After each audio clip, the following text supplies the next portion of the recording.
Assalamualaikum warahmatullahi wabarakatuh. Selamat sore. Pada kesempatan kali ini saya akan mempresentasikan tugas meringkas materi pemetaan kadastral. Baik, perkenalkan nama saya Lodi Muhammad Firmansyah dengan NIM 2316128. Oke, lanjut. Kali ini saya akan membahas mengenai poin-poin ringkasan dari pemetaan kadastral, yakni yang pertama pengantar ilmu ukur tanah, yang kedua prinsip-prinsip pengukuran, yang ketiga perhitungan planimetris, yang keempat pengukuran jarak dan tachymetri, yang kelima bearing, azimut dan sudut, yang keenam poligon, yang ketujuh peta situasi. Oke, baik. Di poin pertama ada pengantar ilmu ukur tanah. Ilmu ukur tanah didefinisikan sebagai seni menentuan posisi relatif pada di atas atau di bawah permukaan bumi, berkenaan dengan pengukuran jarak-jarak, sudut-sudut, dan arah-arah, baik vertikal maupun horizontal. Ukur tanah merupakan bagian dari seni pengukuran secara luas, atau surveying, yakni penentuan posisi relatif pada di atas atau di bawah permukaan bumi. Peralatan survei ada sejak zaman Mesir kuno yang ilmunya itu sendiri berinduk pada astronomi, astrologi, dan matematika. Pada perkembangannya, peralatan survei dipengaruhi oleh penemuan pembagian skala atau vernier dan teleskop yang nantinya menjadi transit di Amerika dan teodolit di Eropa. Survei meskipun tidak kaku dapat diklasifikasikan atas dasar akurasinya, metode penentuan posisinya, instrumen yang digunakannya, tujuannya, dan tempatnya. Atas dasar itu, pekerjaan survei dapat memiliki lebih dari satu klasifikasi bergantung dari sudut pandangnya. Surveyor kompeten tidak cukup memiliki kemampuan akademis dan keterampilan teknis yang baik, tetapi harus didukung oleh fisik yang tangguh dan karakter yang kuat, yaitu kendali emosi yang baik dan ketahanan mental dalam menghadapi tekanan fisik di lapangan. Perlakuan terhadap peralatan survei dan keselamatan kerja juga faktor penting untuk menjadi surveyor kompeten. Pada praktek pengukuran, surveyor secara bijak mempertimbangkan waktu dan dana untuk menerapkan pengukuran yang optimal. Metode yang teliti bagi suatu pekerjaan tidaklah selalu yang tepat untuk pekerjaan lainnya. Catatan lapangan merupakan bukti otentik. Di lapangan haruslah dilakukan secara lengkap, interpretasinya jelas terbaca. Beberapa tips catatan lapangan hendaknya diikuti oleh surveyor untuk kelancaran kerja. Yang kedua, prinsip-prinsip pengukuran. Pada tahapan-tahapan pekerjaan suatu proyek, prinsip-prinsip ini digunakan mulai dari perencanaan awal sampai akhir pekerjaan. Yang pertama, ada bekerja mulai dari keseluruhan menuju bagian-bagiannya. Prinsip pertama merupakan prinsip utama pengukuran yang tidak boleh ditinggalkan kecuali keadaan terpaksa. Ide utamanya adalah melokalisir kesalahan-kesalahan dan akumulasinya. Berbeda jika bekerja dari bagian-bagian keseluruhan. Kesalahan-kesalahan akan terakumulasi dan bertambah besar. Akibatnya survei tak terkendali. Yang kedua, posisi suatu titik dapat diletakkan paling sedikit dengan dua pengukuran. Prinsip kedua dapat dijelaskan sebagai berikut, yakni yang pertama, titik kontrol dipilih di lapangan dan jarak keduanya diukur. Kemudian jarak digambarkan di kertas dengan skala tertentu. Sekarang dikehendaki suatu titik diplot dengan menggunakan dua pengukuran dari kedua titik kontrol tersebut. Yang ketiga, sistem referensi. Jika kita menghitung posisi, jarak, dan arah di permukaan bumi, kita memerlukan kerangka referensi matematis.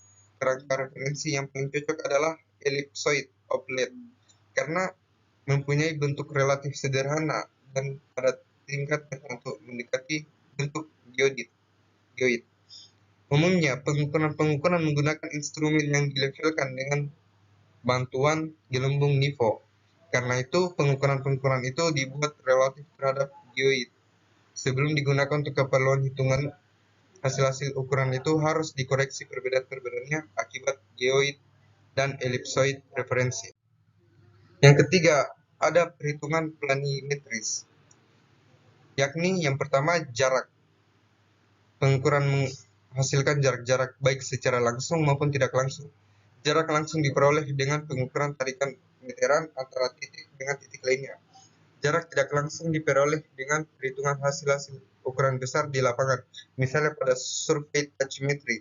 Selain itu, terkadang surveyor perlu mendapatkan hitungan jarak-jarak dari titik-titik yang telah diketahui koordinatnya, misalnya pada keperluan cek lapangan, stake out, atau pengambilan batas. Yang kedua, asimut. Asimut antar dua titik adalah besarnya sudut atau bearing yang dibentuk dari suatu referensi atau meridian atau utara, searah jarum jam sampai ke garis penghubung dua titik itu. Karena itu, berputar satu lingkaran penuh, besarnya asimut pada satuan derajat mulai 0 derajat sampai 360 derajat, 00 sampai 360 derajat. Arah utara ditunjukkan dengan asimut 0 derajat. Arah timur ditunjukkan dengan asimut 90 derajat. Arah selatan ditunjukkan dengan asimut 180 derajat. Arah barat ditunjukkan dengan asimut 270 derajat. Arah timur laut ditunjukkan dengan asimut 45 derajat. Arah tenggara ditunjukkan dengan asimut 135 derajat. Arah barat daya ditunjukkan dengan asimut 200 derajat. Oke, yang ketiga ada sudut. Sudut horizontal dapat dihitung dengan dua cara, dari selisih dua bacaan horizontal dan selisih dua asimut. Bacaan horizontal biasanya didapatkan dari pengukuran theodolite. Dalam cara tertentu, theodolite bisa menghasilkan bacaan horizontal yang sekaligus sebagai asimut dua titik. Pada theodolite tertentu, misalnya TO, bacaan horizontal sekaligus sebagai asimut magnetis suatu garis. Selain itu, asimut bisa dapat dari pengukuran dengan kompas atau dari hasil hitungan dua titik yang telah diketahui koordinatnya. Yang keempat, koordinat. Pada sistem salib sumbu Cartesian dua dimensi, setiap titik secara unik didefinisikan posisinya dengan koordinat berupa absis atau X dan ordinat atau Y. Koordinat suatu titik dapat dihitung jika diketahui asimut dan jaraknya dari titik referensi. Asimutnya mungkin diketahui dengan pengukuran sudut, sementara jaraknya mungkin diukur secara langsung di lapangan. Yang kelima, satuan sudut, yakni yang diantaranya ada derajat, satuan juring pada lingkaran yang dibagi 360 buah juring yang besarnya sama. Yang kedua ada radian, besar sudut yang dibentuk oleh dua buah jari-jari lingkaran dengan panjang jari tersebut satuan meter dan membentuk busur sepanjang 1 meter juga. Gradian nilai kemiringan atau kecondongan suatu garis yang membandingkan antara komponen, yakni komponen Y atau ordinat, dengan komponen X atau absis. Yang keempat, pengukuran jarak dan tachymetry. Pengukuran jarak dibagi dua, yakni diantaranya ada pengukuran langsung, pengukuran tidak langsung, dan tachymetry. Jarak didapat langsung tanpa melalui perhitungan. Pada pengukuran jarak langsung digunakan alat utama dan bantu. Alat-alat utama antara lain adalah 1. Pita ukur, alat ukur jarak yang materialnya utamanya terbuat dari fiber, plastik, atau campuran daripadanya. Yang kedua ada kulkas ukur, material utama terbuat dari plat baja. Yang ketiga rantai ukur terbuat dari rantai baja.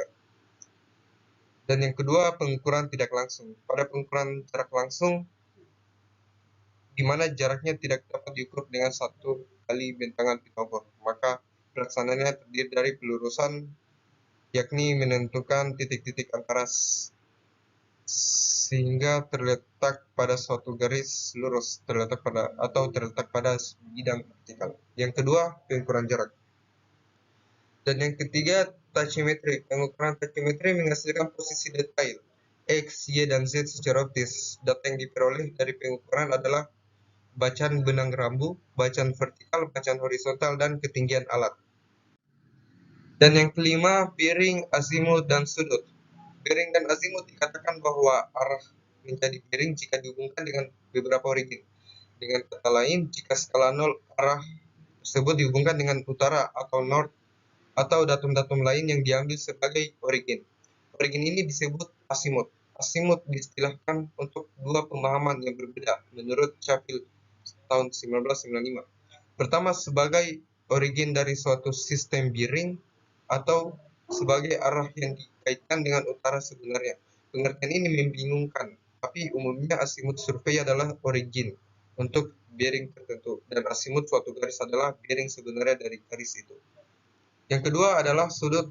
Sudut umumnya diukur dari arah-arah atau selisih dua arah. Jika didapatkan sudut sebagai selisih dua arah negatif, maka hasil itu ditambahkan 3600. Dalam pengukuran sudut, mengeset reference objek 0 derajat merupakan cara yang paling efektif dari menset sembarang atau menset sebesar asimut. Sudut kanan paling sering digunakan dalam pengukuran poligon selain sudut refleksi, tetapi keduanya bisa saling dikonversi. Yang keenam ada poligon. Poligon adalah segi banyak yang sering digunakan dalam pengadaan kerangka dasar pembuatan karena sifatnya yang fleksibel dan kesederhanaan hitungannya.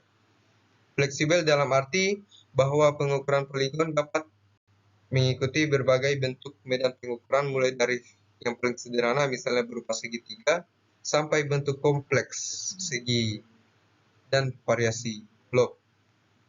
N adalah jumlah sisi poligon yang tak terbatas.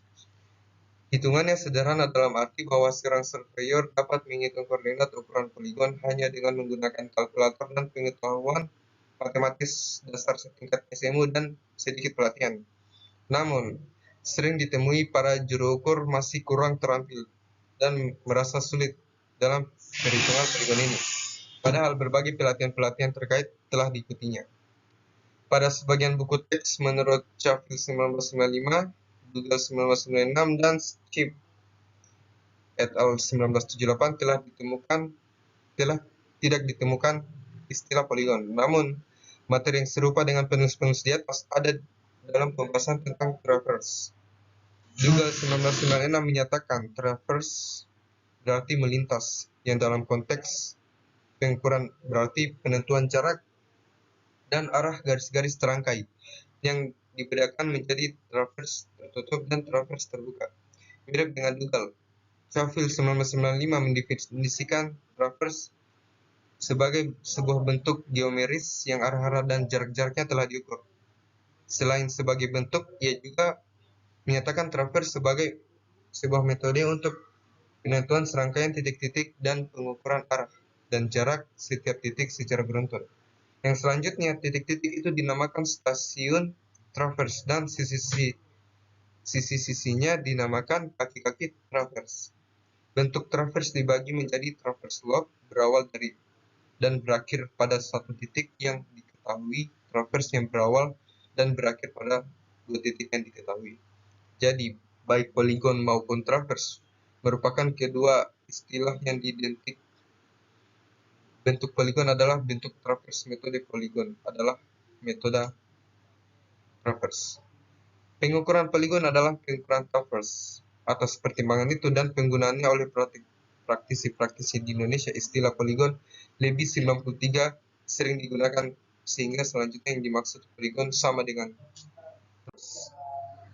Dan yang terakhir ada peta situasi. Pada prinsipnya, pembuatan peta situasi merupakan rangkaian tahapan yang telah dibahas pada modul sebelumnya. Peta situasi dibuat dengan ukuran sebagai berikut. Yang pertama, tahapan pembuatan peta situasi, yakni pembuatan kerangka kontrol horizontal dan vertikal. Pengukuran detail bisa terlihat pada bab 4 tentang tachymetry, pembuatan garis kontur, dan plotting. Yang kedua, garis kontur adalah garis hayal yang menghubungkan titik-titik yang ketinggiannya sama.